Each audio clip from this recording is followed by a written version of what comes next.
Mark chapter 2. A few days later, when Jesus again entered Capernaum, the people heard that he had come home. They gathered in such large numbers that there was no room left, not even outside the door, and he preached the word to them. Some men came, bringing to him a paralyzed man, carried by 4 of them.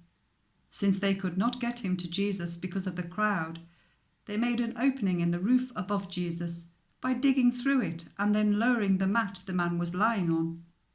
When Jesus saw their faith, he said to the paralyzed man, "Son, your sins are forgiven."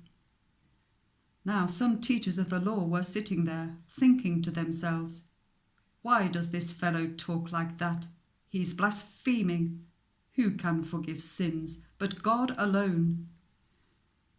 Immediately, Jesus knew in his spirit that this was what they were thinking in their hearts, and he said to them, "Why are you thinking these things?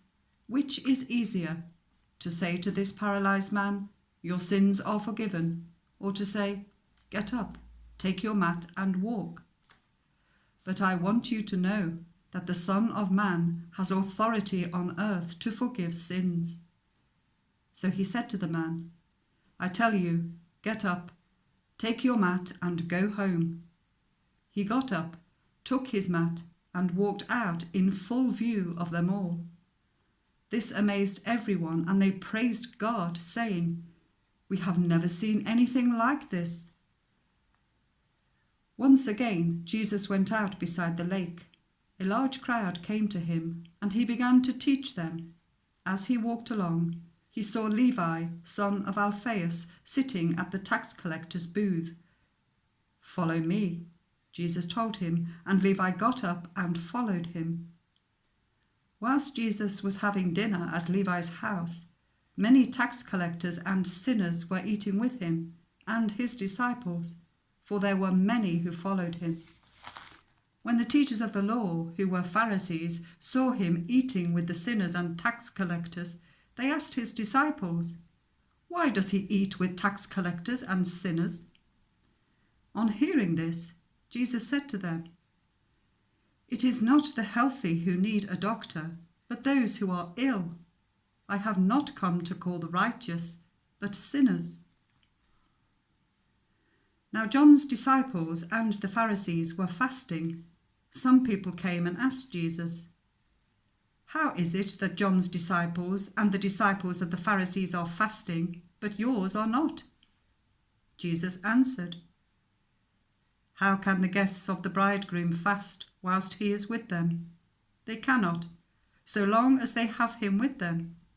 But the time will come when the bridegroom will be taken from them, and on that day they will fast. No one sews a patch of unshrunk cloth on an old garment. If they do, the new piece will pull away from the old, making the tear worse. And people do not pour new wine into old wineskins. If they do, the wine will burst the skins, and both the wine and the wineskins will be ruined. No, they pour new wine into new wineskins."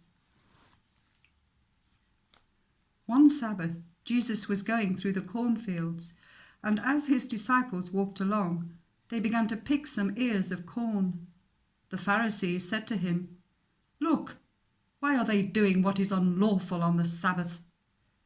He answered, "Have you never read what David did when he and his companions were hungry and in need? In the days of Abiathar the high priest, he entered the house of God and ate the consecrated bread, which is lawful only for priests to eat. And he also gave some to his companions."